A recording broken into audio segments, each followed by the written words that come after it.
Good morning, everyone. My name is Emily Andrews. I'm the Executive Director of the Missouri Gateway Green Building Council, and I'm super excited to welcome you all this morning for a coffee break. We've been doing these for several years now as a way to bring folks together around a hot topic in sustainability or green building.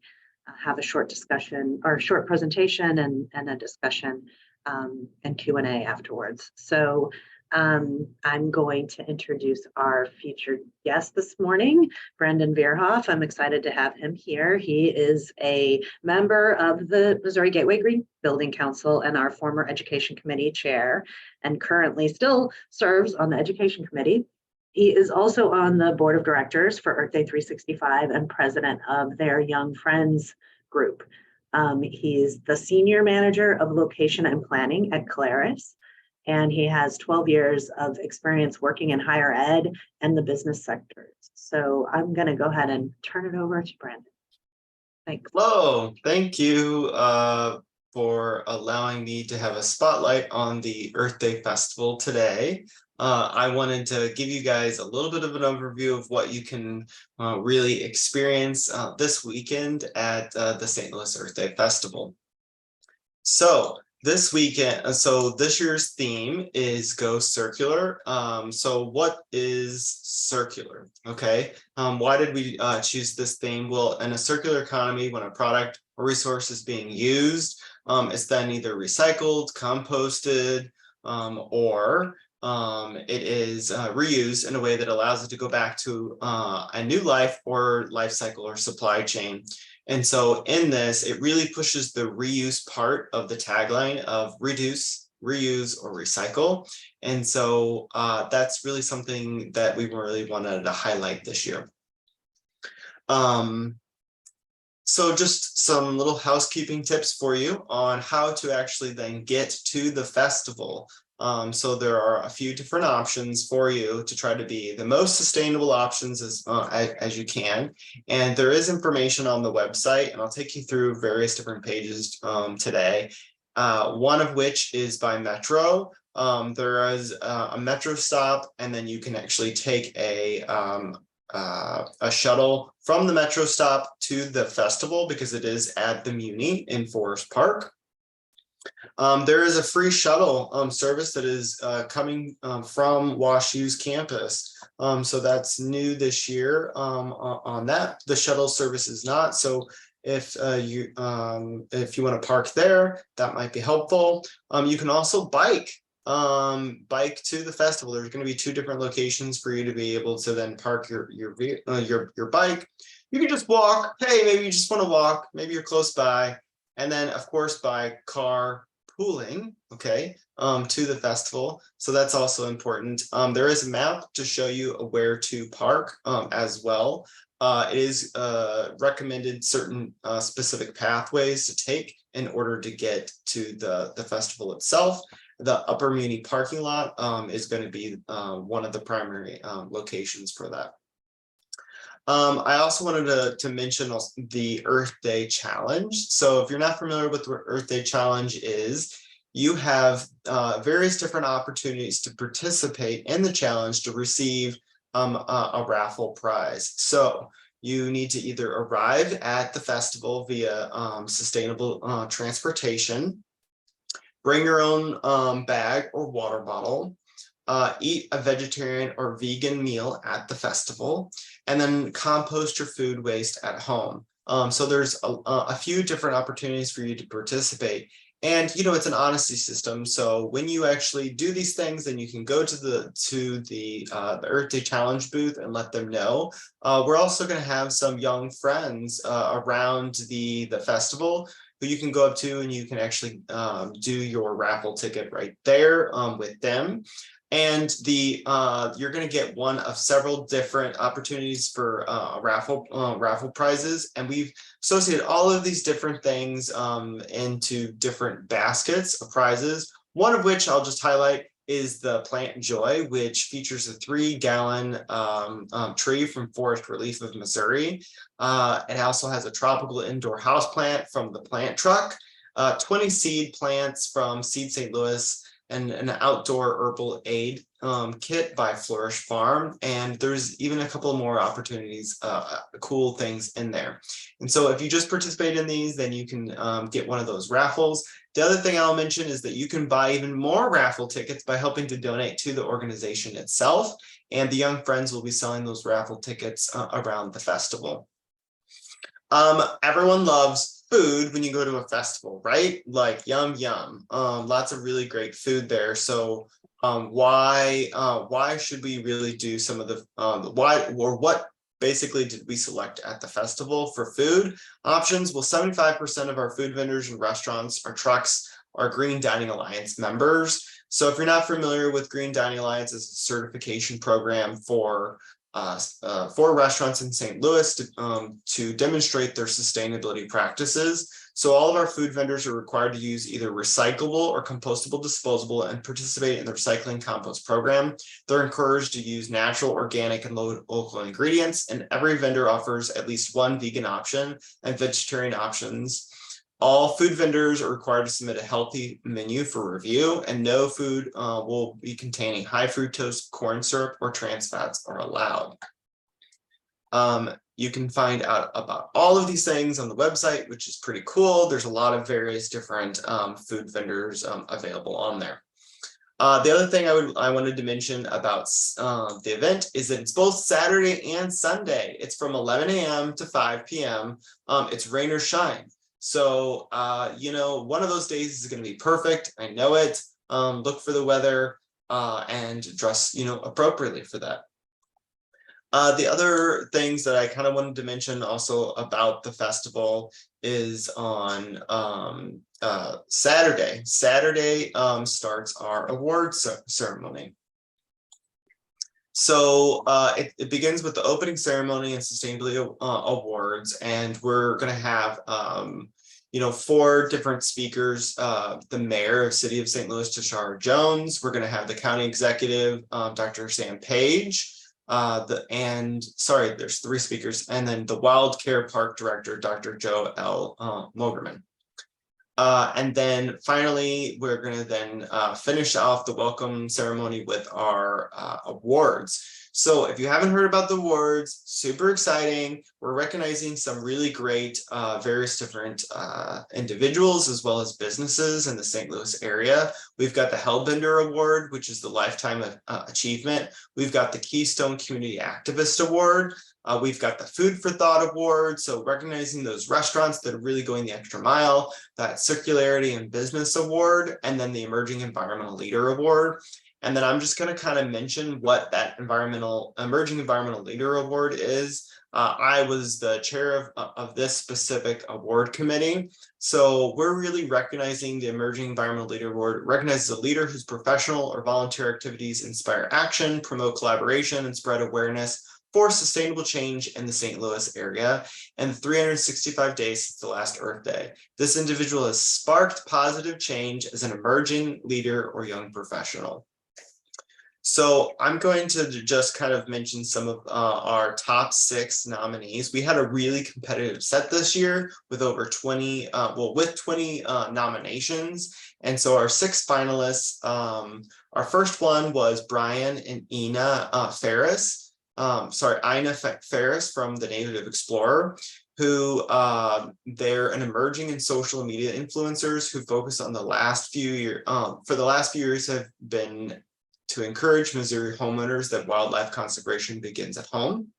Cassandra Logan, she created multiple avenues to give clothing new life by donating to local families in the Dutchtown and Gravois Park neighborhoods.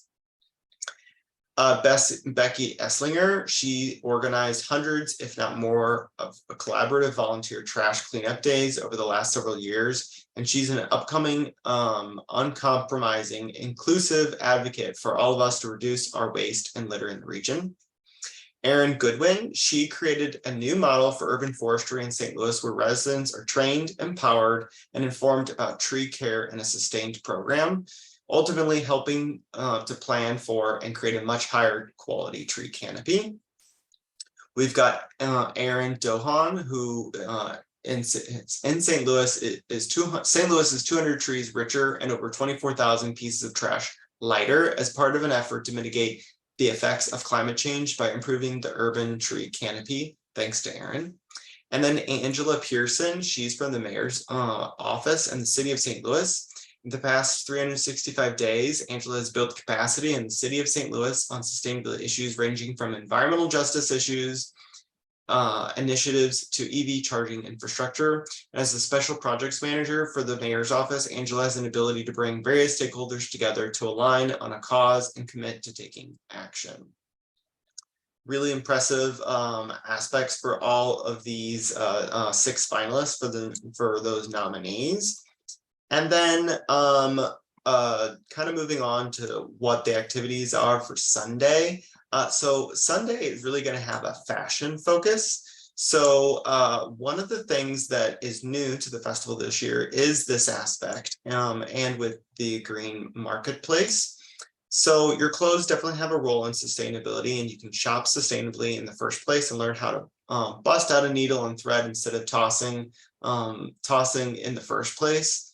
And we're having a really major focus on sustainable fashion, says Jess Watson. And we've got 20 vendors that are going to be featured in our green marketplace. And there's going to be a fashion show at 1 p.m. on Sunday, and it's hosted by Maxi Glamour. So let me just shift over to my program festival and kind of show you a little bit about some of that. The festival includes an eclectic selection of sustainable fashion vendors, including Room 7, specialized in reused vintage with Tribe 228 clothing designed and created in St. Louis from Togolese and Ghana sourced textiles, Needle Upcyclery, and Little Cliff, mending and alteration specialists who also create new apparel and jewelry design from Belsazar.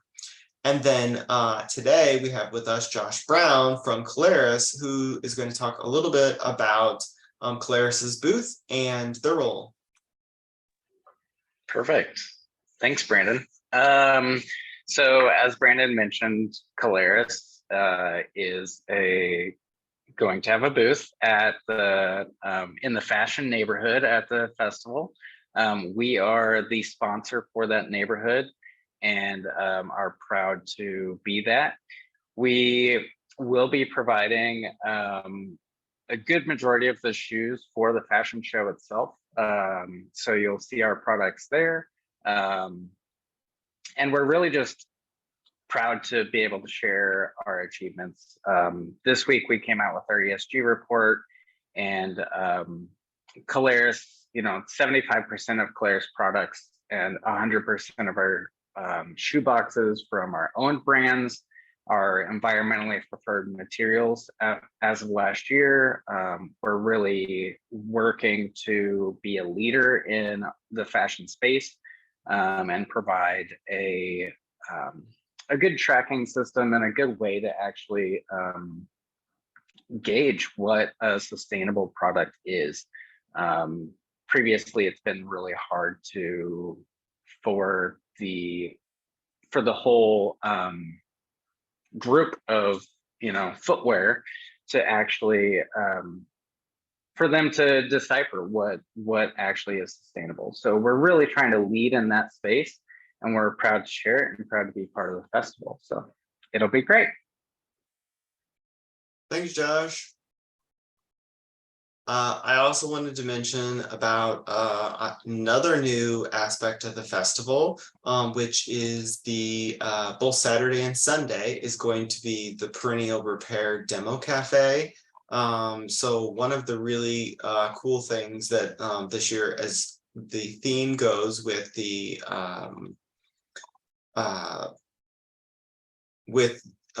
Go Circular, is this repair demo cafe, which is pretty cool. There's going to be a session about lamp repair, furniture repair, upholstery basics, small appliance repair, and some drywall repair and clothing mending. So really cool options right there just to kind of check out. So I hope you check those out. And that's going to be in the that specific area of the festival. If you need to know a little bit more about all of the aspects, if you go to the Earth Day website, you can check out the program underneath festival and then event program 2023. You can see all of the various different information that I've been showing you today on this, as well as potentially purchasing one of the cool t-shirts that are for sale right now. Really awesome design that they had on that. Not only is it a cool design, but it also is cool for the earth. They're made from 50% recycled polyester, 25% organic cotton, 25% modal, and they feel soft. They're really cool. So I encourage you to pick one up at the merch table. And then if you're interested in knowing a little bit more about where everything is at, there is a map that will show you and display all of the various different booths and where that they're located, so that you can check them out on there. I have been talking for a while now, so I kind of want to open it up if anybody has any questions that are on the call today.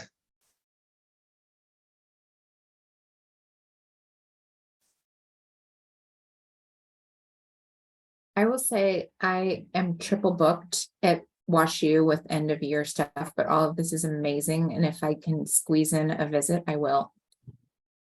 And if you're at WashU for the day, you can just hitch a ride on the shuttle. I know, but I have 3 things simultaneously, literally like the next week. But I do like that there's a shuttle. I'll let our students know too. It's a super busy week. I'll just point out that the Missouri Gateway Green Building Council always has a booth at this event for forever and ever, it seems like. And we are in the youth corner because we're promoting our Green Schools work. So we are there with our prize wheel, giving out stickers and passes to the garden. So yeah, Brandon's showing us where that is.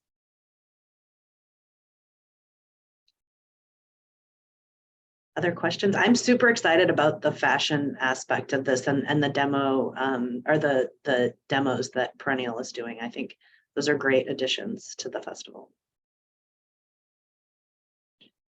And I also always purchase a t-shirt every year. Have a whole collection of festival t-shirts. I do have a question.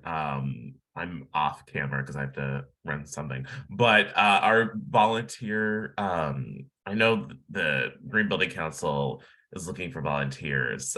Is there still openings for that, or? Yes, we could. Well, we're good on Saturday. All of our slots are filled on Saturday, but we could really use someone on Sunday from 3 to 5:30. That's the one place where we don't have any volunteers. So I'll be there tomorrow. Hope will be there Sunday. Hope Gribble, our Green Schools manager. So Good time. yes, thanks, David. Absolutely. I wanted to just mention too, at the community stage, I mentioned a lot of things that are happening on the main stage, but there is yoga that is featured there, as well as some other offerings throughout the day. So there are 2 different stages, 2 different things that are happening.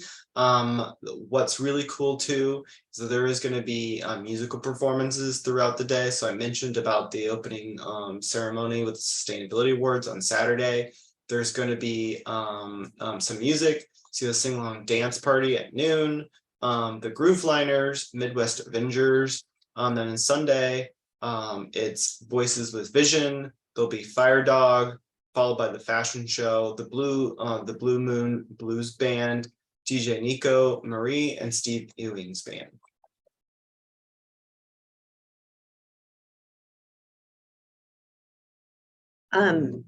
I'm curious to learn, if you don't mind, a little bit more about the sustainability aspects of some of Claris's shoes. I am actually, I haven't bought new shoes for a really long time, so I've been doing a lot of shoe shopping and have really been challenged with finding stuff I like, but But yeah, like in terms of like the circularity of the shoes, you know, like is there ever a point at which you would take them back to be like Yes. Actually, that's a great segue. So first off, I will not claim to be the expert on this, but I will share the knowledge that I know. We actually just launched a program with one of our brands, Sam Edelman, and it's on their webpage. There's going to be, or there is, a portion of the webpage that's called Relove, and it's a resale program that actually is one of the first of its kind for us, at least, where a consumer can go and list their own Sam Edelman product, their own shoe, and then engage with other people that want to purchase that. And so they'll allow for it to be resold and things like that, so that, you know, it's in good condition, of course, when it's purchased. But that is one of the nice factors there. Something that's a little more consumer friendly, I'll say, for the price.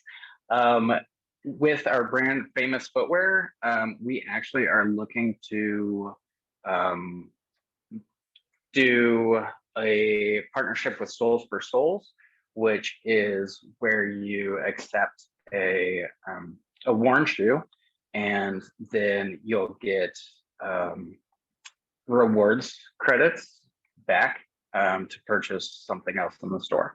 So you donate your old shoes, and per pair you get a $5 certificate to, you know, purchase something else in the store.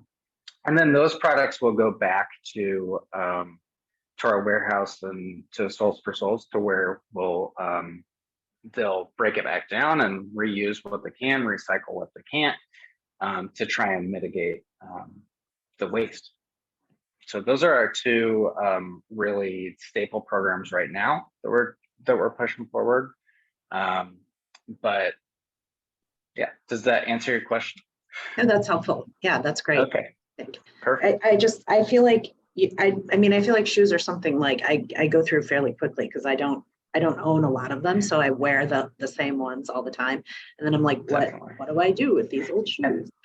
And our one brand, so Famous Footwear is a little bit hard to, because we sell so many other brands through their doors.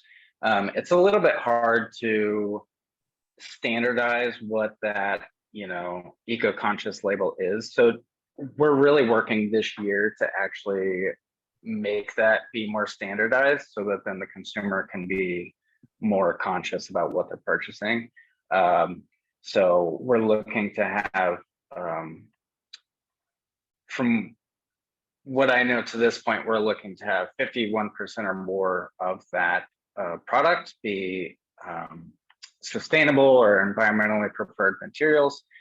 And then that's what allows it to be labeled as eco-conscious on the webpage or in the stores. So, but it's a little more clear to the consumer that this is a good product to purchase.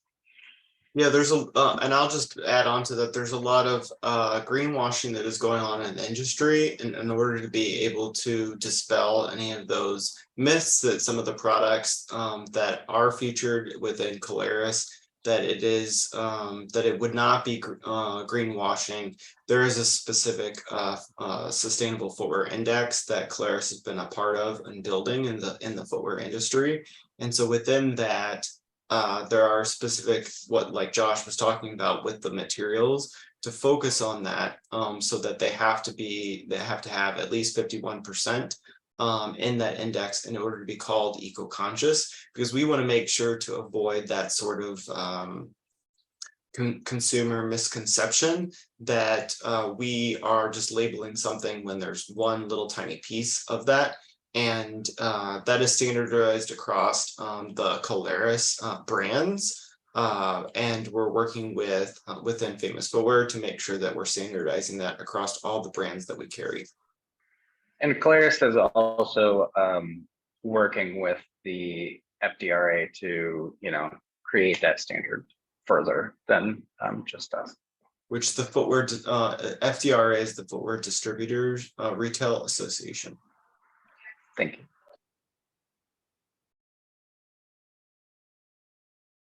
I just have to say, as one who owns 2 pairs of Birkenstocks, I'm looking on the website right now, that 20% off coupon is even more of an incentive for me to stop by. Very, very comfortable shoes, I'll say. Good to hear. Other questions? Brandon, will you share which food vendor we should visit? Do you have any opinions? Let's I see Plan here. my lunch on Saturday. Yeah, I like Michelle C's Catering. They have like really great food. If you're not familiar with them, they used to run the Dam. And so they've got some really great food options. If you're looking for something a little bit healthier, maybe the Juice Masters, that's a really good option there. And then, there's other various different vendors that you can kind of see up on the screen right now. It depends on if you are vegan, but every one of them will have a vegetarian and vegan option to ensure that you have available food to be able to go after. And one of the things that we wanted to do this year is make sure that we had plenty of vendors. Sometimes it is a struggle to get all of our GDA restaurants to participate because they're not really geared towards festival type events. They're restaurants, so they're not necessarily those types of have those types of food options. So we have to supplement with other vendors that are more catered to festivals, and that's why you'll see some of those as well at the festival. Didn't Michelle C cater the last event at the WashU? Yeah, she did. Yeah, Yeah. amazing. Great food, That was great really good. presentation. Yeah, she's great. We've worked with her quite a bit over the years, and she's actually now running the kitchen at the dark room, I think.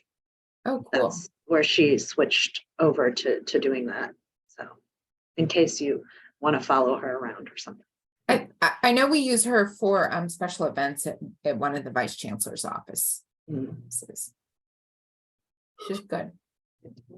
It's good to know that she's at the dark room because I was so sad when the Dam closed because their burgers were goodbye, but I will follow her there because the dark room has some great jazz acts that I see from time to time.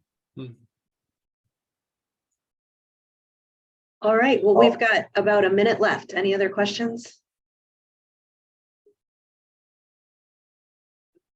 All right, well then I will thank you, Brandon, for being our featured guest today, and Josh for jumping in and sharing a little bit more about Caleres and your sustainability commitments. And I hope to see everybody at the festival this weekend. It's gonna hopefully not rain, at least. That's good. Maybe a little chilly, but we should avoid any rain and storms. So have a good Friday. Thank you. Bye, Bye. everyone. Bye.